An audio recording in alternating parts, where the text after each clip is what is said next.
Muy buenas tardes, amados. Pueden ocupar su asiento. Muchas gracias por recibirnos junto a mi esposa Marisa y a mis hijas. Les agradecemos por recibirnos con tanto cariño, con tanto amor, y agradecemos al Señor que ha preparado tantas cosas y tantos detalles para estar finalmente aquí, y no solamente en esta geografía, sino en este ámbito tan hermoso y tan extraordinario que el Señor ha preparado para nosotros. Creo en un Dios que le agrada preparar mesas, como dice el salmista, aderezas mesas delante de mí, y vamos a disfrutar de lo que Él tenga para nosotros. ¿Cuántos anhelan eso? Disfrutar lo que Él tiene, de manera tal que si algo es de hombres, lo saquemos fuera, pero lo que es de Dios será alimento bueno para nosotros, y eso es lo que venimos a buscar. Quiero comenzar leyendo dos pasajes y realmente voy a leerlos rápidamente e ir aprovechando al máximo este tiempo, pero sin duda que si alguien luego quiere algunas notas o las grabaciones, podrán tener totalmente acceso a todo esto. Dice Lucas capítulo 10, versículo 2, Lucas 10, 2, un pasaje muy conocido. Dice Jesús: la mies a la verdad es mucha, mas los obreros pocos. Por tanto, rueguen al Señor de la mies que envíe obreros a su mies. Vayan, he aquí yo los envío como corderos en medio de lobos. Primera de Corintios 3:9 dice: porque nosotros somos colaboradores de Dios y ustedes son labranza de Dios, edificio de Dios. La primera pregunta que quisiera expresarles y que sería importante meditar, y aunque pareciera tener una respuesta rápida y sencilla, es ¿quién nos llamó? Y creo que todos los que están aquí han sido llamados para esta obra de la cual el apóstol Pablo dice, ¿no? Somos colaboradores de Dios. Yo recuerdo que en mi niñez era muy común llamarle a los pastores el siervo del Señor. Acá viene el siervo del Señor. En algunos lugares se sigue usando, yo cada vez lo oigo menos, pero es una manera de recordar el llamado, ¿no? Y sin duda de que si algunos de ustedes son llamados pastores, líderes, siervos, en cualquier área que ustedes ejerzan, yo siento que el Espíritu de Dios está trayendo a memoria esto que a veces parece olvidarse en algún punto, y es quién nos llamó. Y tomando el ejemplo de Jesús, con tanta sencillez pero contundencia, le dice a los discípulos: realmente hay mucho trabajo para hacer, pero vamos a pedirle al Señor de la mies que envíe obreros a su mies. No dice vamos a pedirle a los obreros que vengan, y esto es altamente preciso. Recordar que no somos llamados por hombres, y que si bien quienes hacemos la obra del ministerio ejercitamos frecuentemente esto de pedirle a la gente que ayude en la iglesia, que alguien tome el compromiso de hacerse cargo de una tarea en la iglesia, como puede ser ministerio de jóvenes, buscamos un líder para las áreas, y de alguna manera quizás alguien en algún punto, a todos los que estamos aquí, por alguna razón vieron algo en nosotros para decirnos: yo creo que el Señor te está llamando al ministerio. A ver, hagan memoria, ¿se acuerdan de ese día? La primera vez que a ustedes le dijeron: quiero que prediques, quiero que te hagas cargo de un área. ¿Cuántos se acuerdan de ese día? ¿No? Algunos dirían: me lo quiero olvidar, ¿no? Pero no. Estamos para lo contrario, para celebrar ese momento y saber que si bien el Señor pone testimonio en nosotros de quienes están preparados para la tarea, y el Señor puso testimonio en alguien que lo vio, usted dijo, no lo sé, está un poco salvaje, pero creo que en algún momento puede ser útil. ¿Ah? Está bien, quizás lo maquilló un poco y le dijo, no, yo veo el potencial, pero la realidad es que todos en algún punto éramos bastante salvajes, pero alguien tuvo el discernimiento de que pudiéramos ser útiles a la obra del Señor. Y está bien eso. Está bien que el Señor nos use para llamar a personas a la obra. Está bien, pero miren que hasta Jesús, cuando rindió cuenta, esto es Juan capítulo 17, delante del Padre, le dijo, Padre, los que me diste.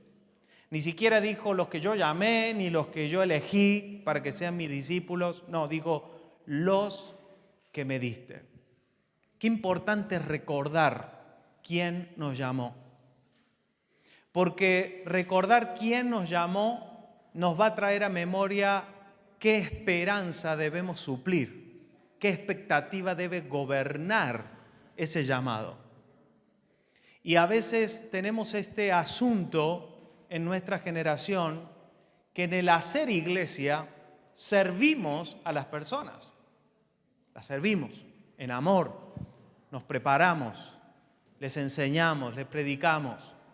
Un pastor es asesor financiero, asesor matrimonial, asesor legal, psicólogo, ¿no? ¿Qué otra cosa? Albañil, algunos de ustedes hasta albañilería hacen para que los hermanos, nunca falte el que va a hacer la loza de la casa. Pastor, necesito ayuda, ¿no? Relaciones públicas, usted conecta al hermanito que vende no sé qué cosa con el hermanito que quiere comprar, el que tiene trabajo y el otro que le hace falta trabajo, y ahí el pastor hace relaciones públicas, todo. Y está bien que sirvamos a las personas porque para eso el Señor nos llamó.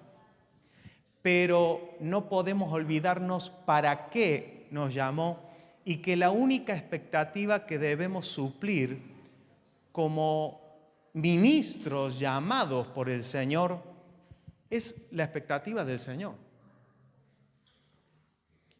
Y esto es muy contundente en todas las Escrituras, en las palabras de Jesús en los evangelios, en las cartas apostólicas, la insistencia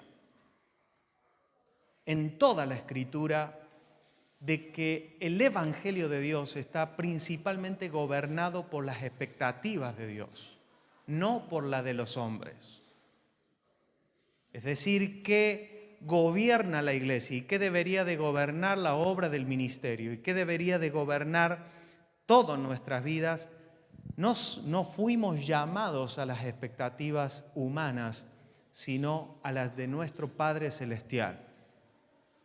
Cuando Jesús presentó el Evangelio de la manera más resumida pero profunda posible, dijo, yo soy la vid verdadera. Cuando Él dijo eso, todos los israelitas tenían claro a qué se estaba refiriendo Jesús.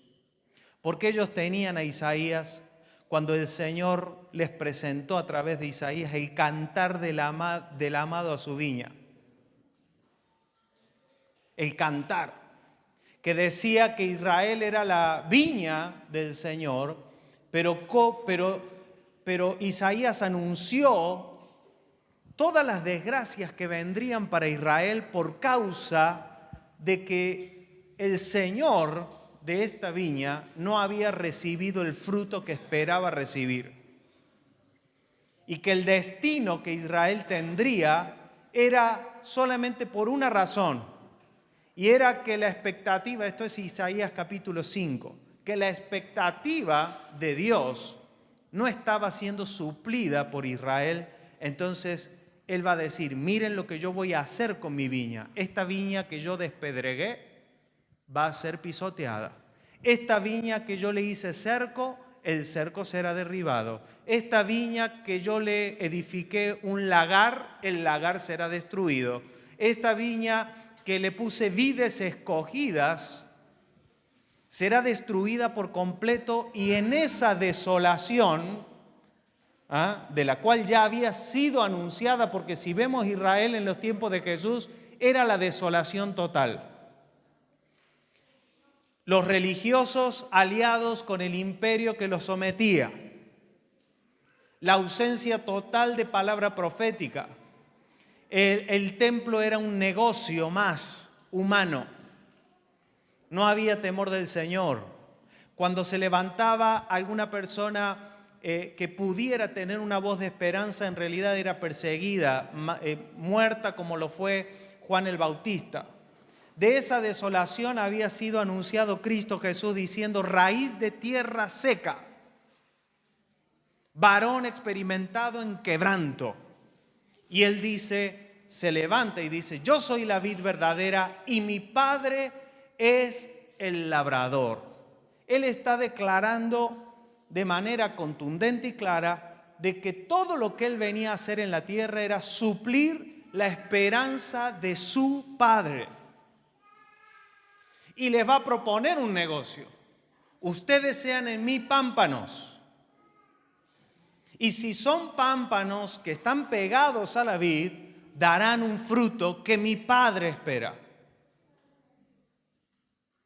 Ahora, yo he descubierto a lo largo de no una tan extensa, pero sí con algunos años ya y un poco menos de pelo, de que cuando uno entra en la actividad de la obra del ministerio, se encuentra con esta atmósfera que intenta explicarte cómo ser un buen pastor, cómo hay que ser para ser pastor, qué hay que hacer para ser considerado un pastor exitoso, cómo tener éxito en la obra del ministerio. Y hay un montón, una lista de parámetros que no quiero ponerme a mencionarlos porque yo creo que algunos ustedes ya los conocerán.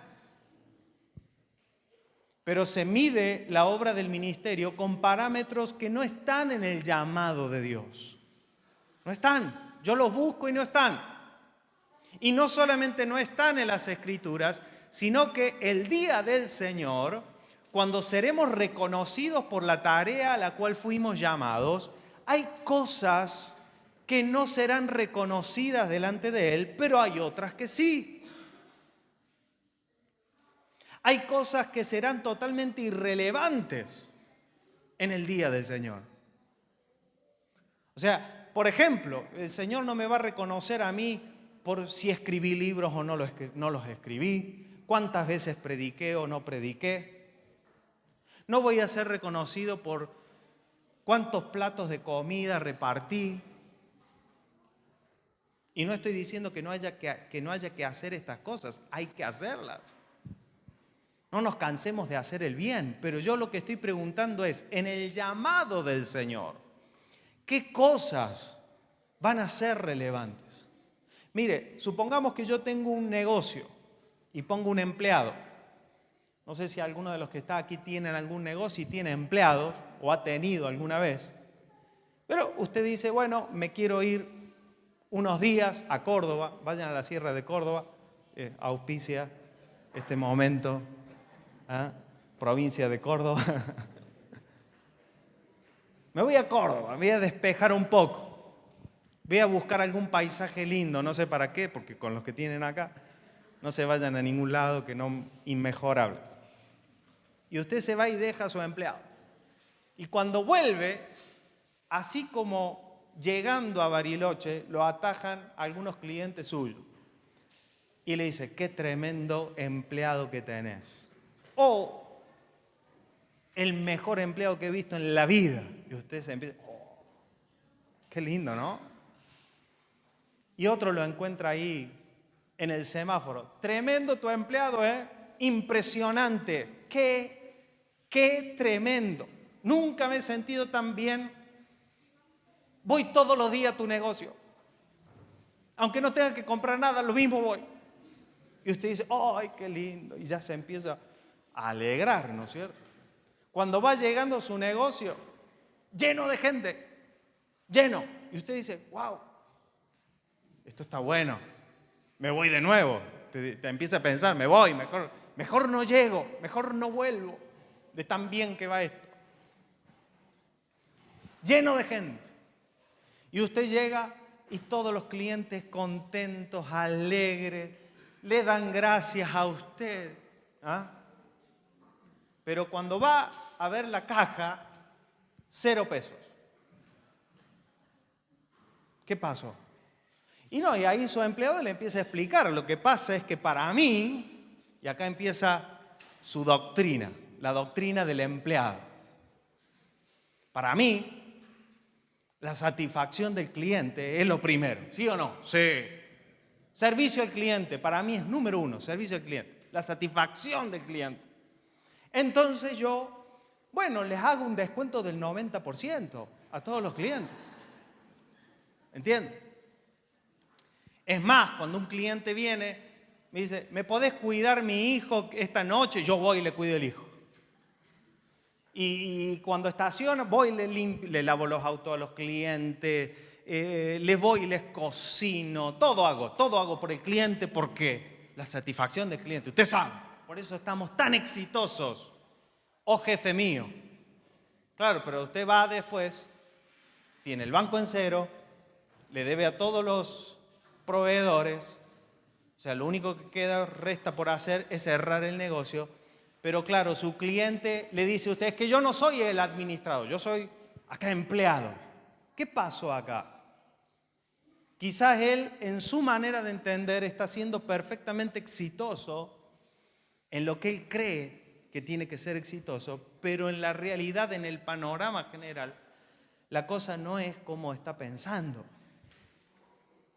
Porque si bien él fue llamado para servir a los clientes, él responde, su llamado responde a la expectativa de aquel que lo llamó. No puede ser más relevante el cliente que la expectativa del dueño del negocio. Por eso Jesús le dice, pidan al Señor de la mies que envíe obreros a su mies. Porque la mies es de Él y solo Él puede llamar obreros que respondan a su expectativa. Lo mismo el apóstol Pablo diciendo, somos colaboradores de Dios y ustedes labranza y edificio de Dios. Amados, el Espíritu de Dios, porque sabe, he descubierto que muchos pastores al pasar el tiempo van perdiendo esa pasión por la obra del Señor.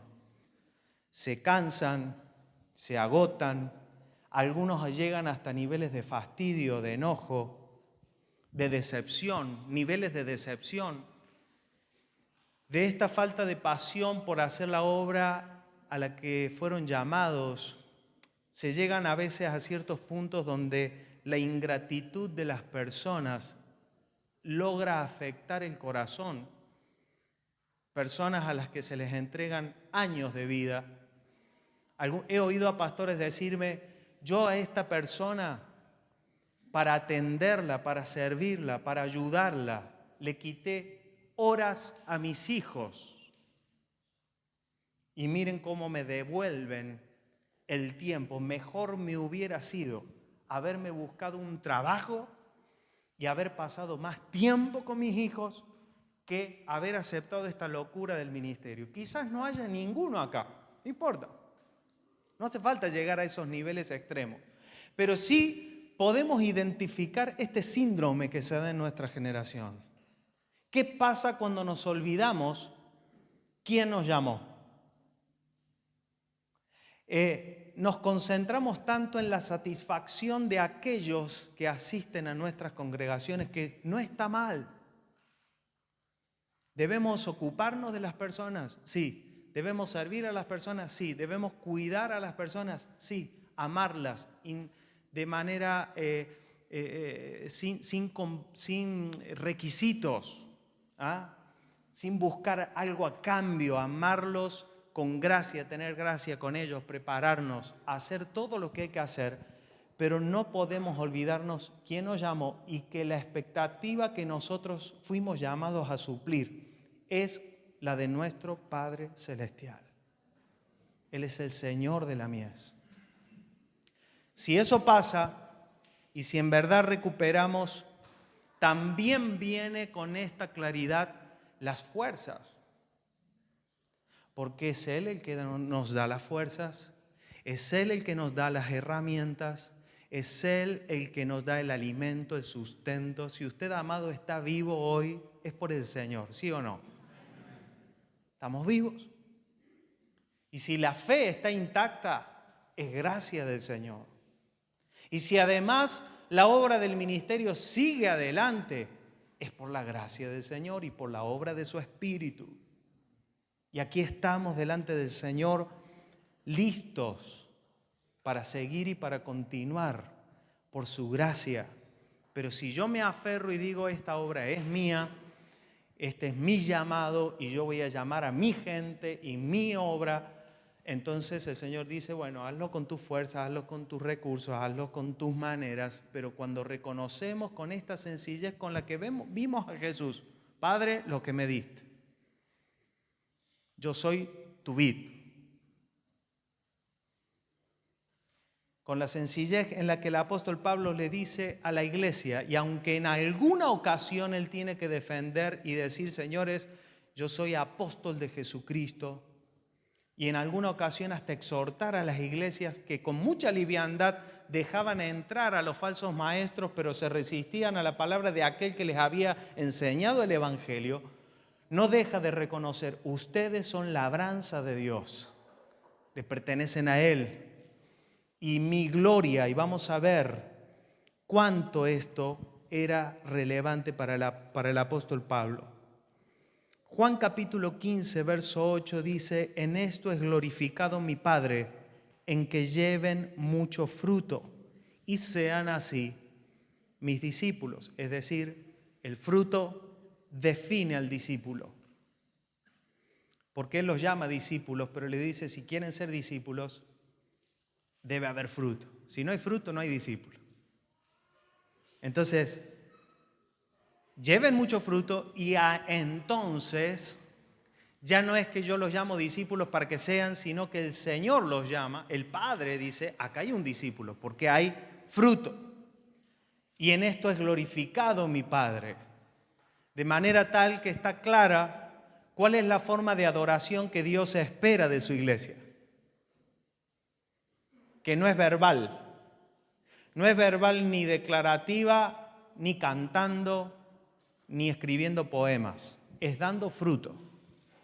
Mientras tanto cantamos, pero como resultado final cantamos, enseñamos, profetizamos, predicamos, pero en ninguna de esas cosas está la gloria que recibe el Padre, sino que está en el fruto.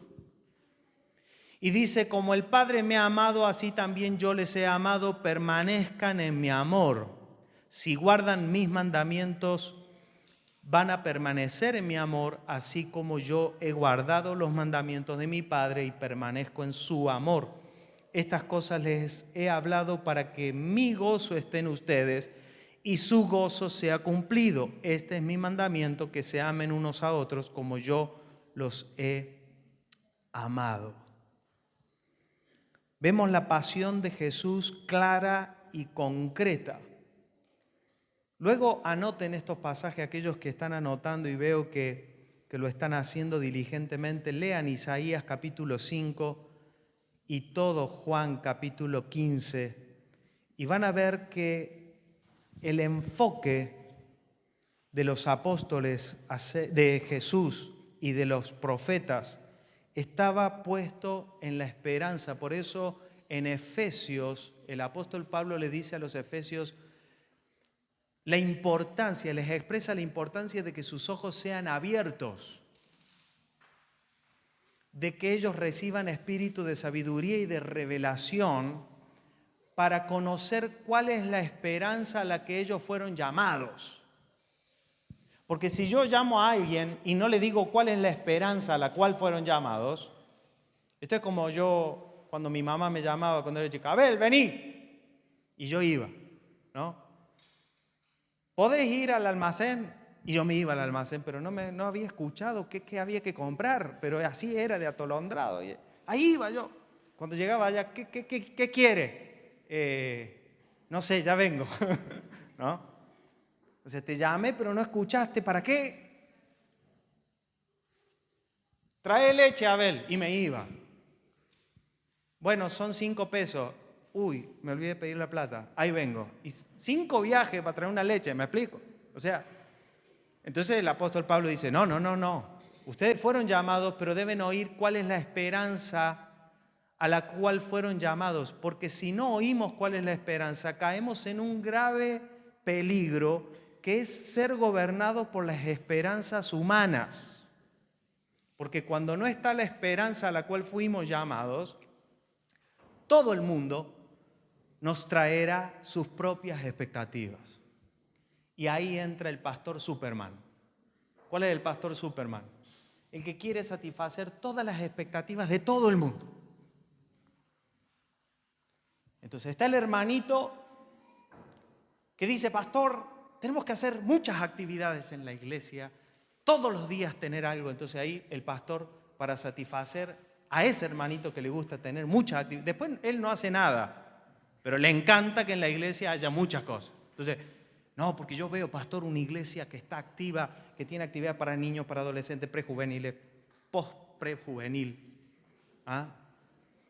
Para ancianos, para no tan ancianos, para ancianos que son ancianos pero que no quieren saber que son ancianos. Entonces, no le pongamos anciano, pero que sea para ancianos. ¿Me entiende usted, pastor? Sí.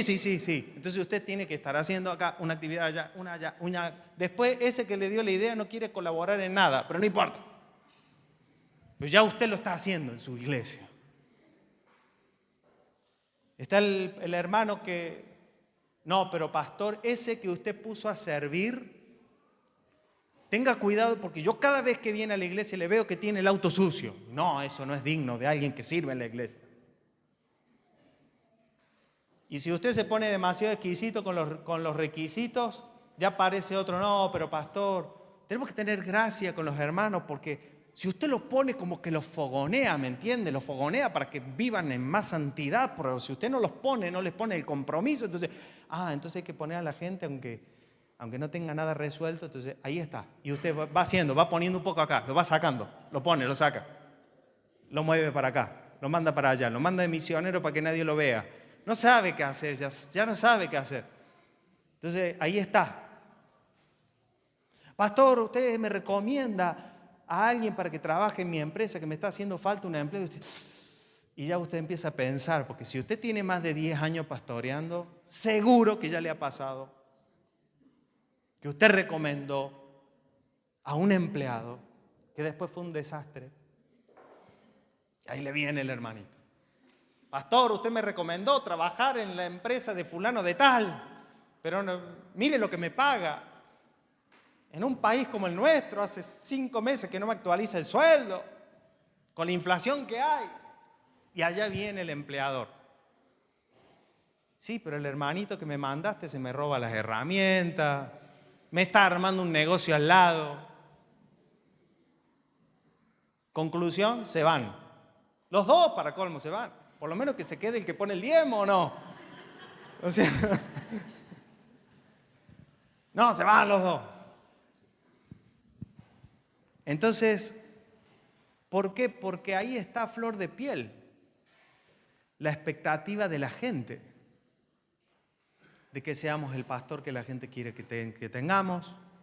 Ni les cuento la expectativa de que la pastora se comporte como nosotros pensamos que se tiene que comportar y que los hijos, porque son los hijos del pastor y cómo tienen que ser los hijos del pastor. Entonces, ahí entra todo un circuito. ¿Por qué? Porque hay un parámetro detrás de todo esto, que es el parámetro de éxito que el mundo evangélico impone. Y hablo del mundo evangélico porque es el que yo conocí, en el que me muevo, un lugar fantástico, maravilloso, llamado el mundo evangélico.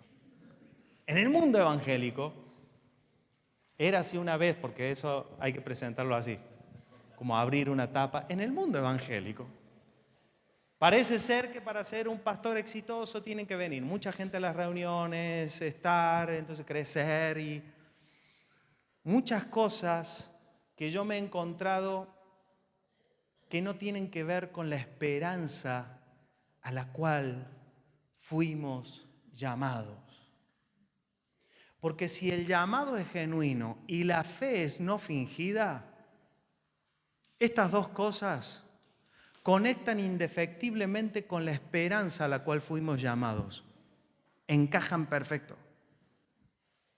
No sé si le ha tocado viajar a otro país y tener que enchufar el cargador del celular en un enchufe que no va. Ahí usted. Y le da fuerza y lo dobla la patita, ¿no es cierto? Saca, desarma. Si es medio como yo, empieza a agarrar un cuchillo. Somos un desastre con un cuchillo. Pero hay que cargar el celular de alguna manera. ¿Me entiende lo que quiero decir? Y ahí nosotros tratamos de enchufar. Tenemos un llamado genuino de Dios, los dones que Él nos dio, la gracia que Él nos dio, el Espíritu Santo de Dios actuando en nosotros, la fe que Él nos ha dado y la tratamos de enchufar en expectativas humanas. No encaja. La batería se acaba. Pero cuando usted y yo conectamos con la expectativa de aquel que nos llamó, wow, todo empieza a fluir. He oído a pastores decir, a mí lo que la gente piense me importa poco. Ojo, cuidado con ese tipo de expresiones. Porque ese es un corazón que ya llegó a tal nivel de fastidio que en vez, para colmo hay gente que le encanta tener ese pastor que les pega, los maltrata, ¿no? Les agarra la Biblia y en vez de darle con amor, no, ya les tira la Biblia, o sea, y la gente no se le va. Y usted que los trata con amor, no, se les van a la otra iglesia. Pero ¿cómo puede ser? Hay gente que le gusta, ¿qué va a hacer? Para colmo hay mercado para todo en este mundo, ¿me entienden? No se trata de, bueno, yo suplo la expectativa de Dios, porque cuando vamos a suplir la expectativa del Señor, el Señor nos dice, ama.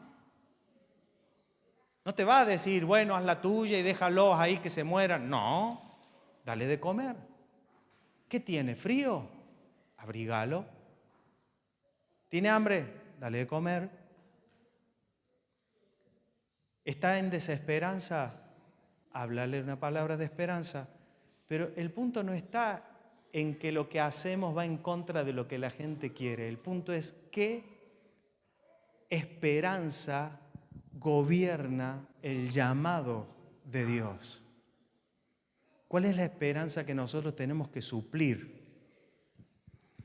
Y yo sé que quizás esta palabra pueda ser demasiado obvia y sencilla. De hecho, yo ni sé por qué se lo estoy diciendo, pero no importa. Acá estoy en obediencia al Señor, expresando lo que siento que el Espíritu está llamando a su iglesia a entender. Que no necesitamos caer en el negocio de ver, porque saben, yo crecí en un ámbito y de hecho me tuve que aguantar muchas veces oír a personas que textualmente me lo dijeron. ¿Cómo ser un pastor exitoso? Podría ser un libro de cómo ser un pastor exitoso y me lo dictaría Satanás mismo al libro, ¿me entiendes? Porque no tiene problema las tinieblas en decirte, ¿cómo? ¿Ah? ¿Y qué tienes que hacer? ¿Qué tienes que decir? ¿Cómo tienes que hacerlo? Pero el punto es que el apóstol Pablo, como nos leía el pastor al iniciar esta jornada, dice que él llamó, él mismo constituyó en la iglesia. Él mismo los constituyó. Pastores, llamados por Dios y constituidos por el Señor, a fin de, no es los pongo de pastor y usted vea qué hace. No, te pongo para un fin, a fin de perfeccionar a los santos, para la obra del ministerio, hasta que todos lleguemos a la unidad de la fe a la estatura de un varón perfecto, es decir, la única realización de la obra del ministerio está en el crecimiento y en la madurez de los santos. Hay otras dos formas de hacer la obra del ministerio. Una es esta. Es, ¿por quién fui llamado? Por el Señor. ¿Cuántos fueron llamados por el Señor a la obra del ministerio?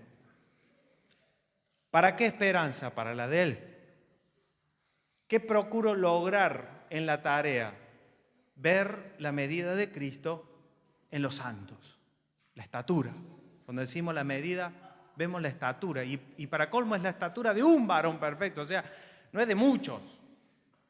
Es una iglesia edificada con vínculos, con coyunturas, con ligamentos que se nutren, que se edifican mutuamente, con miembros que por el amor creciendo en ellos se van edificando mutuamente. Es un cuerpo, ¡wow!, qué extraordinario. Y digo, para esto vivo. Luego están los que dicen, la verdad que está bueno ser pastor, sé hablar, tengo unos pesos para alquilar un auditorio, me voy a abrir una sucursal, ahí veo que los brasileros les está yendo bien en el centro, vi un localcito medio vacío, me consigo unos músicos, aprendo un curso bíblico. Nosotros tuvimos muchos años un instituto bíblico a distancia y a veces nos llegaban estas consultas así. ¿Cuántos años hay para ser pastor? ¿Con cuántos años me recibo de pastor? Se escuchaban varios de estos, ¿no? Y en el cielo retumbaban, pla, pla, ¿no es cierto? La de los ángeles que hacían así también. ¿Cómo puede ser? ¿Con cuántos años soy pastor? ¿O qué título me dan que me avale? Ninguno. No es algo que pueda usted estudiar, aunque hace falta estudiar. Y está bien estudiar y hacer los cursos bíblicos, todo eso es parte. Pero el punto es, está el llamado, pero los apóstoles lo advirtieron. Van a venir falsos maestros, tengan cuidado, falsos ministros, que directamente ni le interesa que la esperanza de Dios, no me importa. Yo lo que quiero saber es cómo cambio el auto el mes que viene. ¿Me entienden? Tienen un total desinterés y desapego de lo que la gente vive. Esa manera de hacer el ministerio dice esto, dice así. ¿Cuántos se fueron de la iglesia este mes? 10. ¿Cuántos vinieron? 15. Éxito. Va perfecto. Estamos creciendo. Se fueron los malos, vinieron mejores. De ahí, ¿quién se fue? ¿A dónde se fue? ¿Por qué se fue? No interesa. Porque el corazón está totalmente despegado de lo que es la iglesia. No está esta reacción que vemos en Gálatas del apóstol Pablo diciendo, temo de haber trabajado por ustedes en vano. Y el enojo del apóstol Pablo no era porque ellos estaban yendo al mundo ni negando la fe. El enojo era que ellos estaban dejando entrar falsos maestros que estaban llenando de ritos judaizantes a la iglesia, y el peligro de esta conclusión era que ellos se acomodaran en una forma de hacer iglesia que no los condujera a la madurez. Y por eso el apóstol Pablo dice, temo de haber trabajado, esto es Gálatas capítulo 3, temo de haber trabajado por ustedes en vano. Y le dice a otras cosas mucho más fuertes todavía que no las vamos a leer. Pero hay un enojo. ¿Por qué? Porque él está esperando que su labor tenga una sola conclusión, que es la estatura de Cristo en las personas. No le interesa, es más, en algún punto el apóstol Pablo dice, con tal de no poner tropiezo al evangelio de Cristo, dice, no eché mano de mi derecho. Les está hablando de que ni siquiera les pidió lo que era justo por causa de sostener su ministerio, con tal de que la iglesia no fuera entorpecida, ¿ven?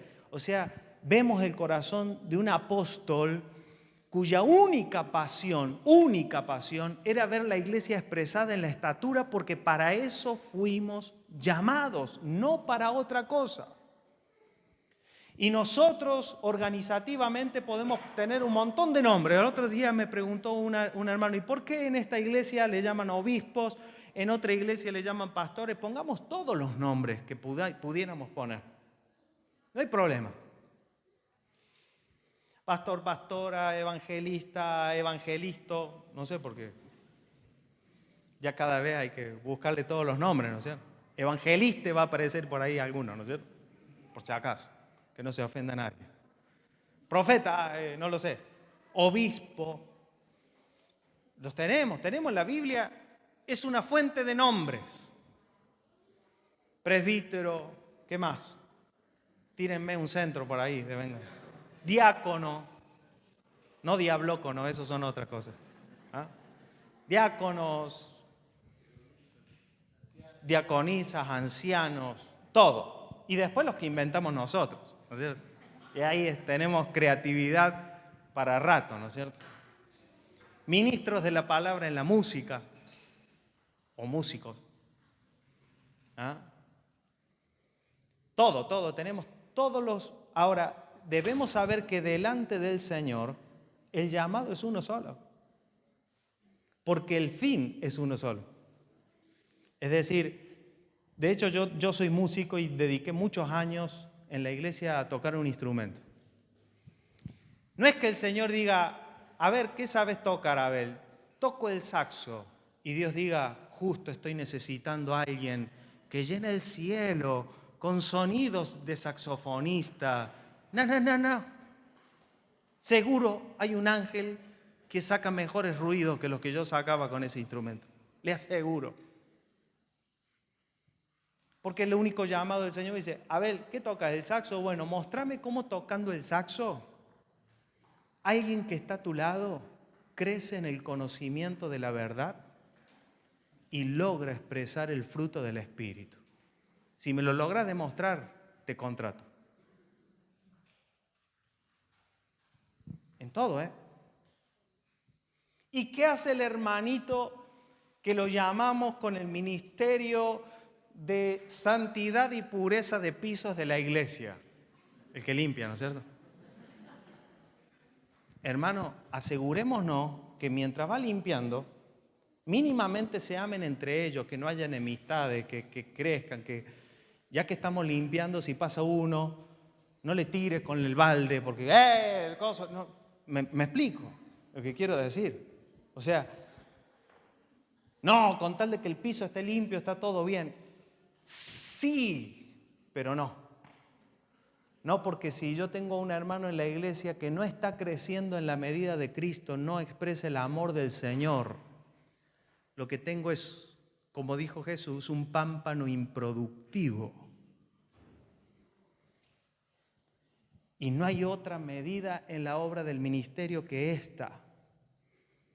Todo esto, aunque lo estoy hablando así, en realidad su fin es conectar nuestros corazones con esa fuente de gozo que nos hace ver el privilegio que tenemos de haber sido llamados por el Señor a su obra.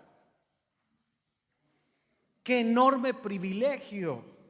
Porque cuando Jesús dijo, hagan tesoros en el cielo, donde el ladrón no hurta, ni el orín corrompe, medio como que te está diciendo, ojo que si tenés algo valioso te lo van a robar, prácticamente está diciendo eso, pero está diciendo su vida tiene que estar atrapada por los negocios eternos,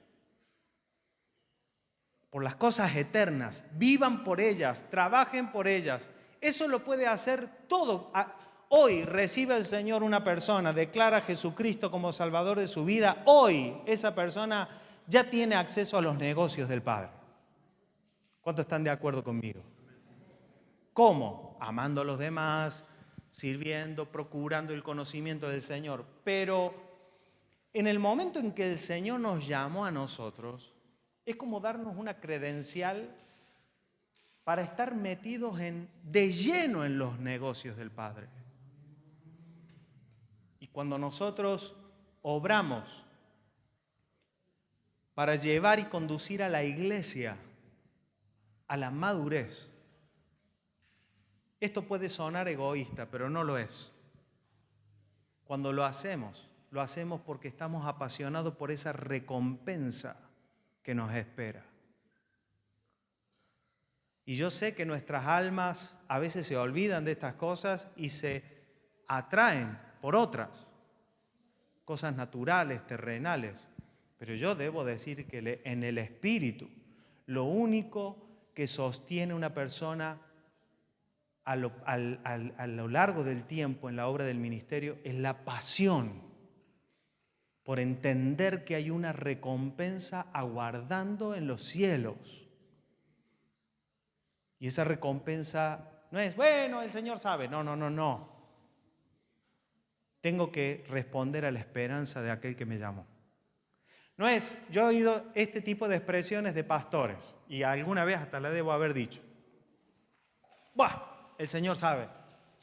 Y sí, el Señor va a decir, sí, yo sé, no sirvió de nada. Bueno, yo lo hice para el Señor sabe. Sí, el Señor sabe que tampoco sirvió. Eso es lo que el Señor sabe. ¿Ve? ¿Por qué? Porque así yo debo saber cómo el Señor mide mi tarea. No es una obra amateur el hacer iglesia. No es para, bueno, me sobró tiempo. Usted sabe, pastor, estudié una carrera, trabajé toda mi vida.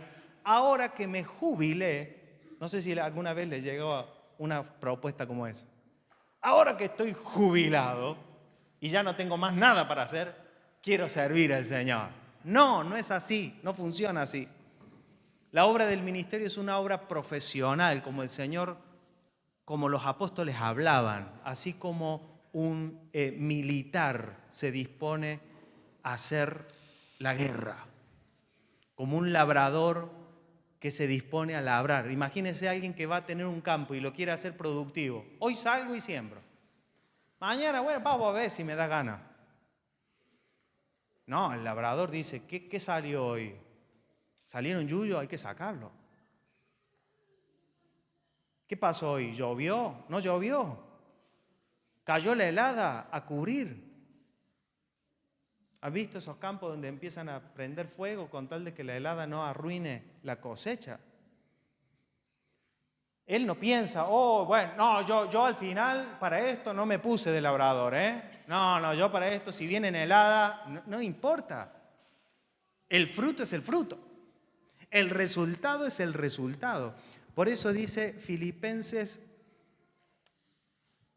capítulo 2, verso 14, ya en unos minutos vamos a hacer un receso. Un receso, tenemos algo para tomar, ¿no es cierto? Entiendo. Tenemos algo para tomar, para compartir con ustedes y es el momento perfecto para que algunos de ustedes huyan de acá. No es cierto, es un chiste. No, yo sé que algunos tienen compromisos para más tarde. Esperamos que se puedan quedar lo más posible. Igual, si alguno se queda y después tiene que salir, realmente no molesta que ustedes se muevan, háganlo con total libertad. Si alguno dice, no, tengo un compromiso a las 8:15, salga a las 8:10, que no molesta en absoluto. Aunque a esta hora el tráfico se pone denso, ¿no? Bueno, Filipenses 2:14 dice, hagan todo sin murmuraciones y contiendas, para que sean irreprensibles y sencillos, hijos de Dios sin mancha, en medio de una generación maligna y perversa. Todo esto significa, por favor, maduren. Porque ¿cómo define usted un maduro? Una persona que hace todas las cosas sin murmuraciones y sin contienda, que es irreprensible y sencilla, que es un hijo de Dios sin mancha. ¿Qué más? Que resplandece como luminar en el mundo. Esa es la definición de maduro. Ahí no dice que venga a todas las reuniones, que levante las manos cuando canta, porque nosotros los pastores nos entrenan en eso. Viene a todas las reuniones, ya lo queremos poner a cargo de algo en la iglesia. Ni le digo si cierra los ojos cuando canta. Encontré a uno que levanta las manos. Tremendo. Después nos sale cada cosa que decimos, ¿dónde estaba este? Estaba ahí, nada más que se camufló. ¿Me entiendes? No, dice, si resplandece en medio de una generación maligna y perversa, entonces ahí sí estamos viendo. Y va a decir, asidos de la palabra de vida. O sea, no prendidos a mí, como sanguijuelas que me chupan todo lo espiritual que llevo. No, estén asidos de la palabra de vida. ¿Para qué? ¿Por qué quiero yo, dice el apóstol Pablo, que ustedes, oh filipenses, maduren? Para que el día de Cristo yo pueda gloriarme de que no he corrido en vano, ni en vano he trabajado. Porque el día de Cristo es un día de celebración, de recompensa. ¿Puedes sentir el aroma del día de Cristo? Ya no, el asunto no está, ay, ¿Cristo viene en el 2028 o no viene? ¿No es cierto? Tranquilo, porque o te lo encuentras, porque dice, el que juzgará a los vivos y a los muertos. ¿Sabe qué significa? Que es el mismo día para todos. No hay un día para los que se murieron en 1854. Ah, no, ustedes murieron hace mucho, así que esperen su turno. Nada, es el mismo día. Viene el Señor mañana.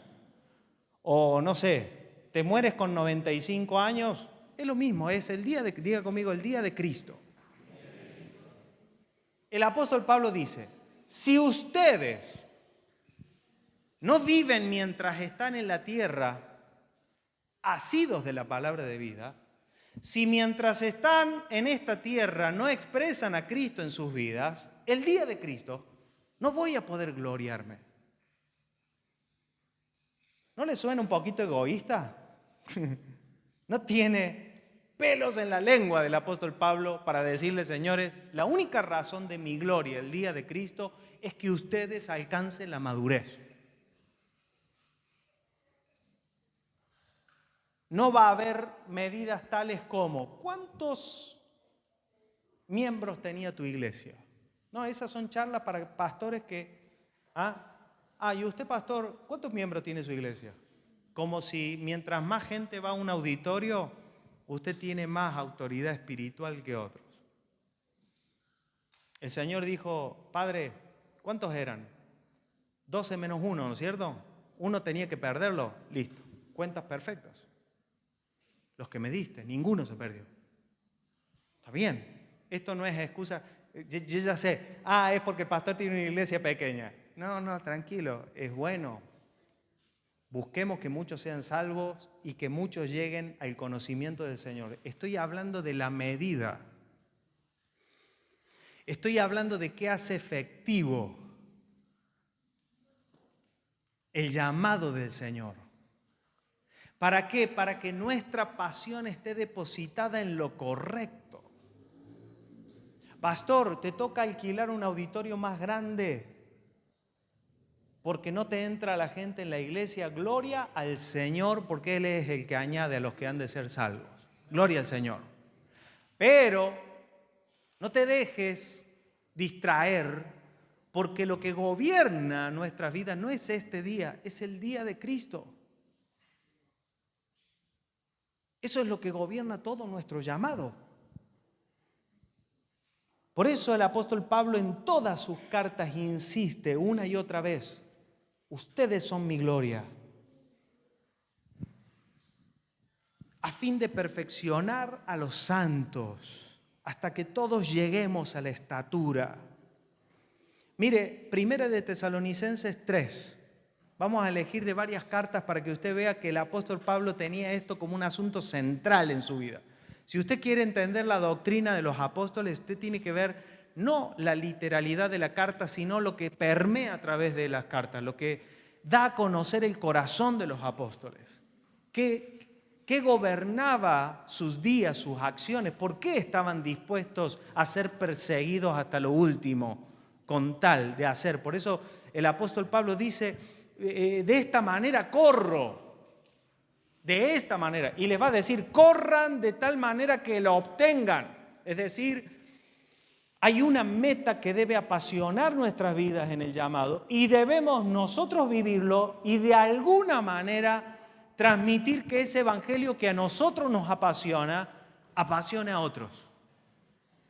Si yo logro que una persona que el Señor me ha confiado, el Señor me dijo, Abel, acá te doy este vaso,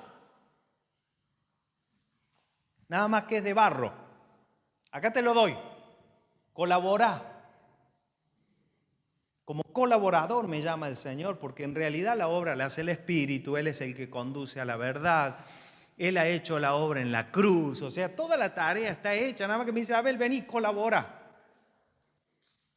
¿Cómo yo me vuelvo un colaborador eficaz del Señor? Que si una persona está a mi lado, se permee esta pasión de que lo que a mí me interesa no está en esta tierra, que lo que yo procuro alcanzar no me lo va a dar hombre alguno, que el mundo no tiene nada para mí, sino que todo lo que yo procuro está en el día del Señor. Mire lo que dice Primera de Tesalonicenses 3. Por lo cual, no pudiendo soportarlo más, ¿a cuánto le da ganas de vez en cuando de decir esa expresión? No lo soporto más. Bueno, acá el apóstol Pablo hay algo que no soportaba. ¿Qué cosas? Acordamos quedarnos solos en Atenas y enviamos a Timoteo, nuestro hermano. Debe ser que no soportaba a Timoteo. No era eso. Espera un poquito. Servidor de Dios, qué hermoso. ¿Cómo definió a Timoteo? No, mi hijo en la fe. No. Servidor de Dios y colaborador nuestro en el Evangelio, qué hermoso. Para confirmarlos y exhortarlos respecto a vuestra fe, a fin de que nadie se inquiete por estas tribulaciones, porque ustedes mismos saben que para estos fuimos puestos. Porque también estando con ustedes les predecíamos que íbamos a pasar tribulaciones como ha acontecido y saben, por lo cual también yo, otra vez, no pudiendo soportar más, envié para informarme de vuestra fe, no sea que los hubiese tentado el tentador y que nuestro trabajo resultase en vano. Wow. Otra vez. ¿Se puede hacer la tarea pastoral en vano? Ahí tiene la respuesta. Gálatas capítulo 3, Primera de Tesalonicenses, ya leímos Efesios.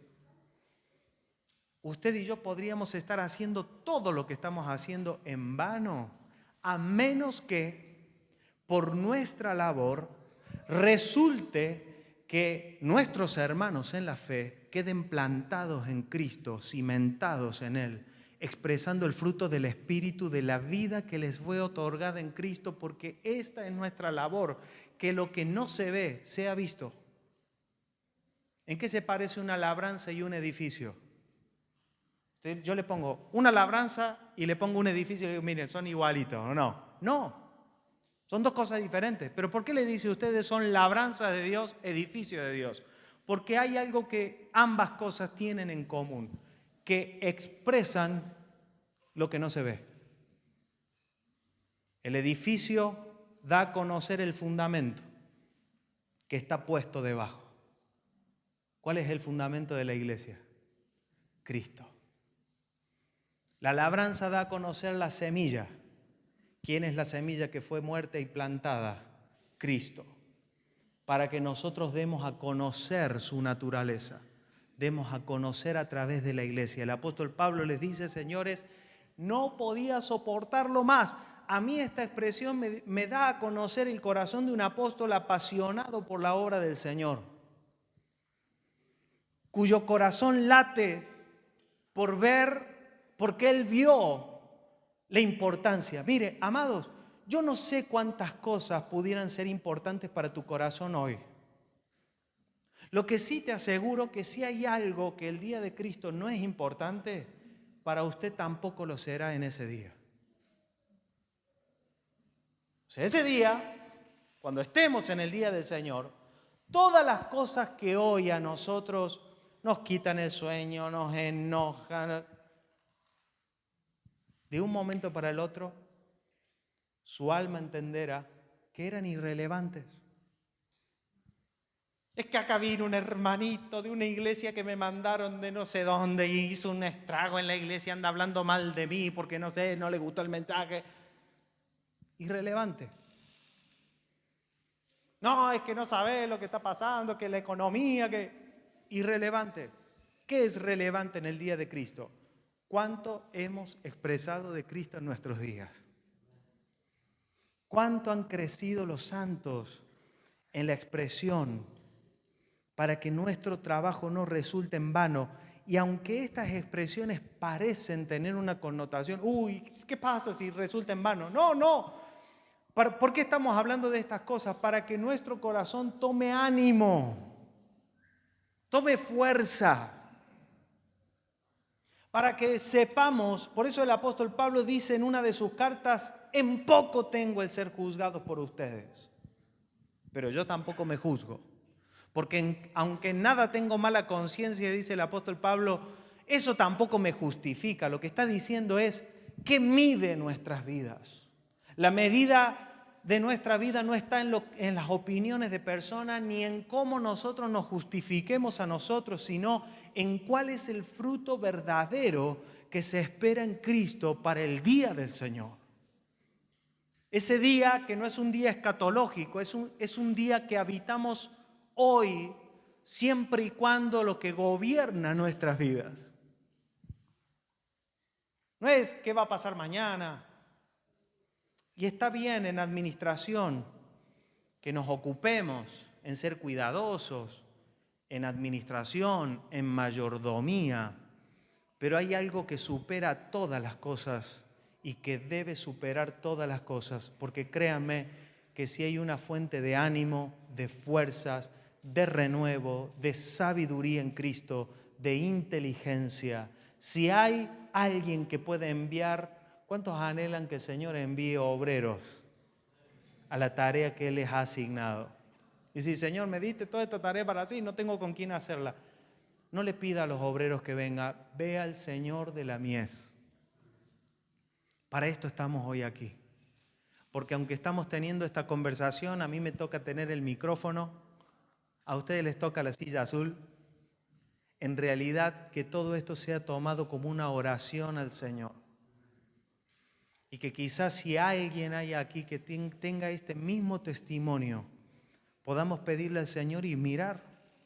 Y que si vemos, los apóstoles no dicen, ¡ay, cómo está el mundo! No, es cómo está la iglesia. Porque somos parte de una generación maligna y perversa. Pero acá lo que importa es cómo resplandecen los luminares. Eso debe absorber nuestra pasión. He visto a muchos pastores correr, no, es que tenemos que hacer algo por el mundo. Sí, pero no podemos hacer nada por el mundo que no pase por medio de los santos. Llevemos a toda la iglesia a la plaza para que el mundo vea que somos muchos. Déjeme decirle un pequeño secreto. El diablo es bastante sagaz y muy inteligente. Y aunque los políticos compran esto de, uy, ¿cuántos evangélicos hay acá, Las tinieblas saben que si yo tengo un evangélico levantando un cartel en una plaza, pero en su casa no expresa a Cristo, si está dominado por el rencor, por la codicia, júntenlo, pongan, ¿cuántos hay? ¿Cuántos evangélicos tenemos? Pónganlos todos, toditos, en el obelisco. ¡Qué bueno! Eso sirve para los políticos, para sacar la foto. No digo que no hay que hacerlo, Honro a los que toman esa labor. Solamente digo que solo eso tiene sentido siempre y cuando lo que expresamos en nuestra vida diaria, ¿sabe el poder que hay cuando en los lugares secretos hay un Hijo de Dios que resplandece? Yo vivo para eso, mis amados. Primero para experimentarlo en mi propia vida y ser hallado colaborador con mi esposa y con mis hijas, que también ellas crezcan en el Señor, y yo colaborado por mi esposa también, qué ejemplo me da de cómo vivir por las cosas espirituales y eternas todos los días, pero también por ver a aquellos que el Señor nos ha confiado como iglesia. ¿Y cómo? La pregunta es ¿cómo? Quizás en esta primera conferencia, en esta primera charla que estamos teniendo, no estamos diciendo el cómo, pero sí traer a memoria el qué. Y el qué es el llamado de Dios. Él nos llamó. Todo lo que quiero expresarles, hay más pasajes para leer. Tengo pasajes en Gálatas, en Primera de Corintios 15, 58, por si alguno quiere escribir. La carta del apóstol Pedro está lleno de ejemplos de cómo la pasión de los apóstoles. Me gusta porque el apóstol Pablo está diciendo, señores, por favor no se inquieten por estas tribulaciones. Claro, hoy las leemos y decimos, no, es que el apóstol Pablo fue perseguido. Pero en los días del apóstol Pablo, que ellos hubiesen sido encarcelados, era razón para los cristianos para dudar del poder de Dios en ellos. Entonces les tiene que aclarar. Señores, nosotros les dijimos que para esto habíamos sido puestos. Miren qué estratégico fue el apóstol Pablo, que aún sin ser perseguido, con tal de cuidar la obra que él había hecho, les dijo, señores, miren que me van a perseguir. ¿Saben por qué? Porque, claro, y de hecho esto se arrastra de la mentalidad judaica. ¿Cuál era la mentalidad judaica? Eliseo hizo bajar fuego del cielo. Si vos sos llamado por Dios, ¿por qué te tienen en la cárcel? A nosotros nos contaron que a Pedro se le cayeron las cadenas de las manos. Se ve que el apóstol Pablo no era tan apóstol. Y ahí entra la iglesia en inquietudes y él tiene que enviar. Lo que dice el apóstol Pablo, acá no se trata de que ustedes crean en mi llamado o no crean. No tomen ninguna de estas cosas como excusa para ser debilitados en la fe, porque Él está apasionado por ver el fruto de su labor, que es una iglesia creciendo firme en el Señor, y que el fin de esta obra no es, si el Señor va a hacer milagros, prodigios, señales, todo eso es parte. Si el Señor nos va a dar dones, gracias, nos va a llamar, vamos a hacer grandes cosas, extraordinario, pero lo único que hace que esta obra tenga sentido es que la medida de Cristo sea expresada. Por lo tanto, esta pasión se recupera viendo el fruto de nuestra labor. Me he notado a veces que cuando hacemos la labor del ministerio con esta pasión, he visto a gente crecer y madurar y dar un fruto verdadero, no aparente. No nos conformamos, porque así como el Señor no se conformó con Israel porque dijo, me han dado uvas, pero eran uvas silvestres, con lo cual se parece pero no es. Eso dijo Dios en Isaías capítulo 5. Él no se conformó con que parezca uva, no, tiene que tener la naturaleza correcta. De esa manera, si el Señor me llama a mí y Él es el Señor de la mies y Él me enseña y me dice, Abel, no te conformes con que se parezca mucho a un cristiano. ¿Saben cuántos años yo vi en mi infancia esto? Hoy no se ve tanto porque está tan naturalizado esto del divorcio, de las separaciones, que ya la gente asume hasta que está todo bien, ¿no? Nos divorciamos, cambiamos. Ya.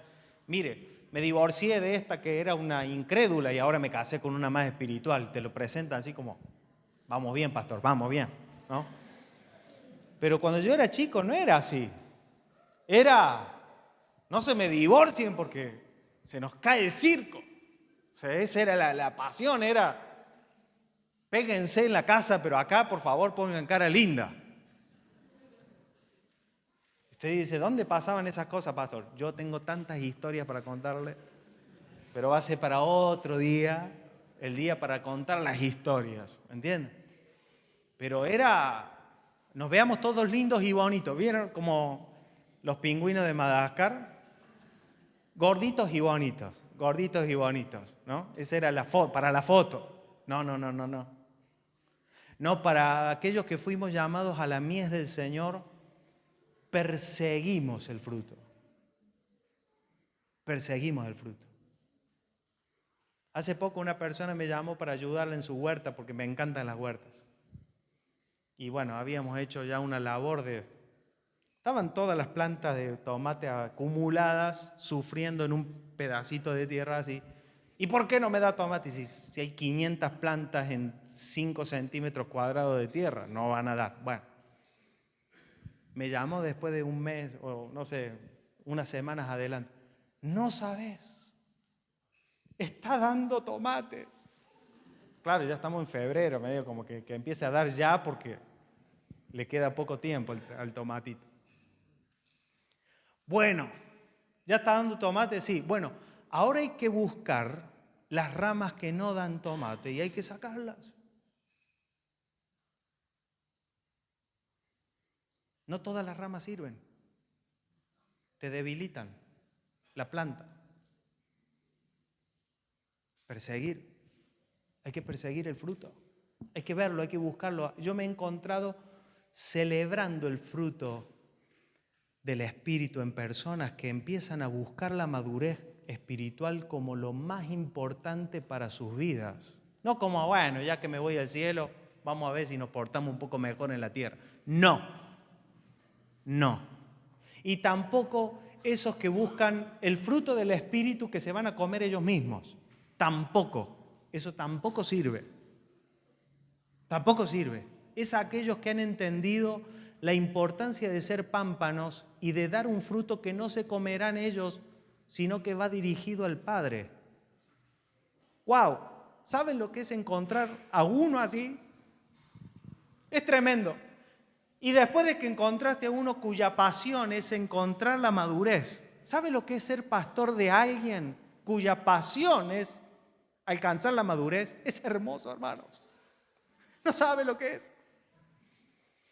Que usted deja de ser el pastor, arrastra, porque una cosa es pastorear y uno agarra la vara y va llevando la oveja, pero otra cosa es estar arrastrando un cuerpo muerto, ¿me entiende?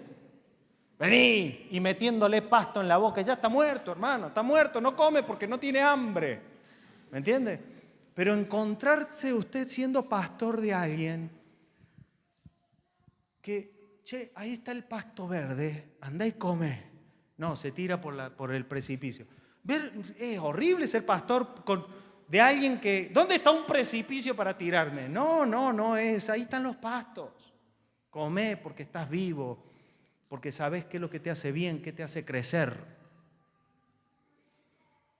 Y me he encontrado en este tiempo celebrando el fruto del Espíritu, aun cuando las personas ni siquiera lo están viendo. Una vez me vino un hermano en la iglesia. Pastor, ¿cómo puede ser? Me peleé con mi esposa, pero estoy enojado porque ¿cómo puede ser que me produzca enojo esto? Yo me estoy dando cuenta que estoy gobernado por algo que no está bien, pastor. Si yo fui hecho libre por el Señor, ¿cómo puede ser que el enojo tenga lugar en mi corazón? O sea, cuando hace años atrás era pastor, acá le traigo a mi esposa que me la cambie porque es un desastre. No. Digo, hermano, no sé por qué estás esclavo del enojo, pero vamos a encontrarle la vuelta a la cosa. Pero me encanta oír esas cosas, porque es el corazón de alguien que no se conforma ni se justifica. ¿Qué quiere, pastor? ¿Cómo quiere que no me enoje si llego a la casa? Mire cómo anda peinada y te la trae toda despeinada la esposa. Mire cómo anda, todo el día así. Todo el día así. ¿Cómo se puede tener una esposa así? Que no hace nada en todo el día, ve la novela. Y después cuando llego yo se hace la que trabaja. No. Y usted tiene que ser pastor ahí de ese bicho raro. Dice, Señor, yo fui llamado a ser pastor, no zoólogo. ¿Es zoólogo o es pastor? Zoólogo. Usted tiene que saber todo de todos los bichos, de todos los monstruos que andan dando vueltas. ¿Me entiende? No. Pastor para pastorear a la iglesia, para conducirla. Y es hermoso. Y en la siguiente charla que vamos a tener, no vamos a alcanzar a ver cómo se hace esto, pero por lo menos un pequeño vestigio de cómo como iglesia sí es posible encontrar en nuestra congregación empezar a ver despertarse, no solo en los pastores, porque parece que, bueno, una vez una persona me dijo esto, me dijo así: yo, pastor, medio como que no me porto muy bien, usted sabe. Pero bueno, yo tampoco es que quiera ser pastor. O sea, lo que me estaba diciendo es, usted tiene que ser maduro porque usted es pastor, pero yo me doy unos lujitos, pero bueno, me siento al último, no molesto a nadie. No. ¿Cómo vemos una iglesia que toda ella ansía prepararse para la boda? Que no se conforma con tener la lámpara, sino que se encarga y es diligente y prudente en que su lámpara también tenga aceite, porque se prepara para su esposo. ¿Es posible ver una iglesia así? Sí, es posible. Vamos a tomar un receso y en unos minutos continuamos. Muchas gracias por toda su paciencia.